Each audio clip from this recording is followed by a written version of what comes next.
বেগুনি কিন্তু আমরা অনেকভাবেই খাই, তবে এইভাবে অসাধারণ লাগে খেতে। আর আত্মীয় স্বজন আসলে যদি এইভাবে পরিবেশন করা হয় তবে দেখতেও কিন্তু অসাধারণ সুন্দর লাগে। নমস্কার বন্ধুরা, আমি সুপ্রিয়া। আশা ভিলেজ কিচেনের পক্ষ থেকে সকলকে জানাই স্বাগত। চলে এসেছি আজ আবারও একটি নতুন রেসিপি নিয়ে আপনাদের সাথে শেয়ার করতে। আজকের রেসিপিটি হলো বেগুনি। এর জন্য আমি এই ধরনের লম্বা লম্বা কতগুলো বেগুন নিয়ে নিয়েছি। এবার এগুলোকে খুব সুন্দর করে কেটে নেব। প্রথমে বেগুনের দু সাইডটা এইভাবে কেটে নেব।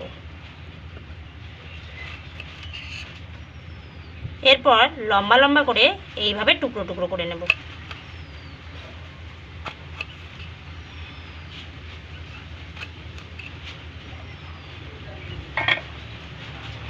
এইভাবে কেটে নিলাম। একটা টুকরো এইভাবে নিয়ে নিলাম। এবার দু সাইডে এরকম একটা কাঠি দিয়ে দিলাম। এরপর বেগুনটাকে এইভাবে খুব সুন্দর করে কেটে নিচ্ছি।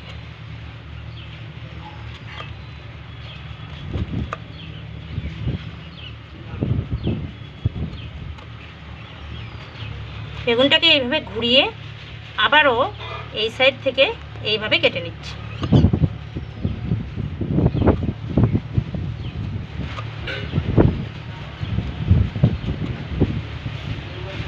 এইবার দেখুন খুব সুন্দর ফুলের মতো হয়েছে। এইভাবে সবগুলো বেগুন কেটে নেব। বেগুনটাকে সবসময় এইভাবে কাঠি দিয়ে কেটে নেওয়ার চেষ্টা করবেন, তাহলে এই সাইডটা কেটে যাবে না। তা না হলে পুরোটা কেটে গেলে ফুলটা নষ্ট হয়ে যাবে। একে একে সমস্ত বেগুনগুলোই এইভাবে খুব সুন্দর করে কেটে নিলাম। এবার একটা পাত্রে জল দিয়ে দিচ্ছি।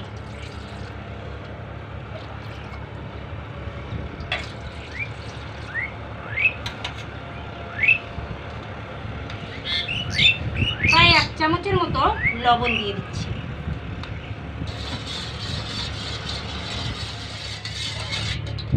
এই লবণ জলে এবার বেগুনগুলোকে খুব সুন্দর করে কিছু সময়ের জন্য এইভাবে ডুবিয়ে রাখবো।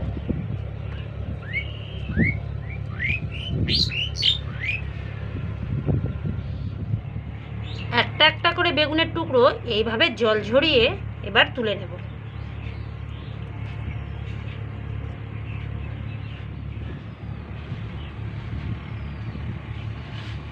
সবগুলো আবার পরিষ্কার জলে খুব সুন্দর করে ধুয়ে এইভাবেই জল ঝরিয়ে ঝরিয়ে তুলে নেব। এইভাবেই একটা একটা করে বেগুন নিয়ে এইভাবে হাত দিয়ে খুব সুন্দর করে ফুলের মতো ফুটিয়ে নিলাম বেগুনগুলোকে।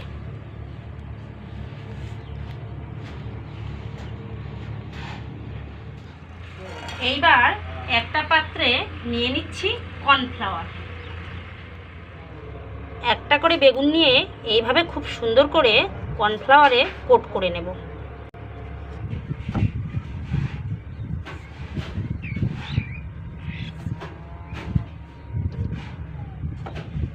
এইভাবে কোট করে নিয়ে এবার এগুলোকে তেলে ভেজে নেব। উনুনটা জ্বালিয়ে কড়াইটা বসিয়ে দিয়েছি। এবার কড়াইয়ের মধ্যে দিয়ে দিচ্ছি তেল। প্রচণ্ড হাওয়া বন্ধুরা, তাই উনুনের চারপাশে এরকম একটা টিন দিয়ে নিয়েছি যাতে একটু রান্না করতে সুবিধা হয়। কেন আসছো এখানে? কি খাবা তুমি? বেগুনের চপ। বেগুনের চপ খাওয়া? হ্যাঁ। কর্নফ্লাওয়ার দেওয়ার পর দেখুন কত সুন্দর ফুলের মতো লাগছে। এবার এইভাবে উল্টে দিয়ে এগুলোকে তেলের মধ্যে ভেজে নেব।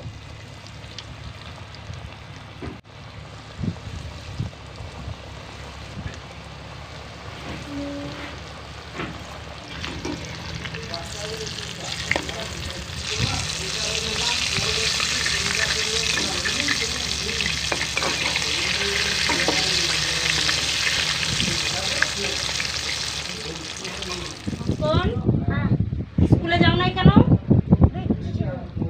তাই? তার জন্য তুমি স্কুল যাও নাই? সকালে পড়তে গেছিলা? কেমন পড়ছো আজকে? তারপরে দেখুন বন্ধুরা কত সুন্দর কালার চলে এসেছে। এগুলোকে এবার উল্টে পাল্টে আরেকটু লালচে করে ভেজে তুলে নেব।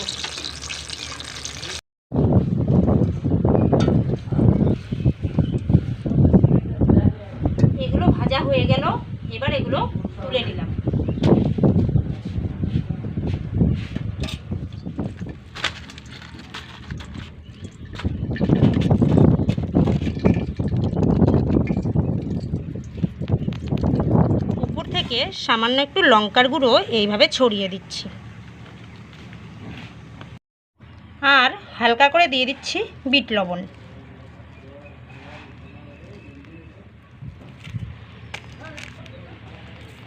দেখতে দেখতেই সমস্ত বেগুনিগুলো আমার ভেজে নেওয়া হয়ে গেল। তো দেখতেই পেলেন কত সহজ রেসিপি। যদি ভালো লাগে অবশ্যই একবার বাড়িতে ট্রাই করবেন, আর কেমন লাগে কমেন্ট বক্সে জানাতে কিন্তু একদম ভুলবেন না। আজ এ পর্যন্তই বন্ধুরা, পরবর্তী কোনো ভিডিও নিয়ে আবারও আপনাদের সামনে চলে আসবো। ততক্ষণ ভালো থাকবেন, সুস্থ থাকবেন, আর এইভাবেই আমাদের পাশে থাকবেন। নমস্কার।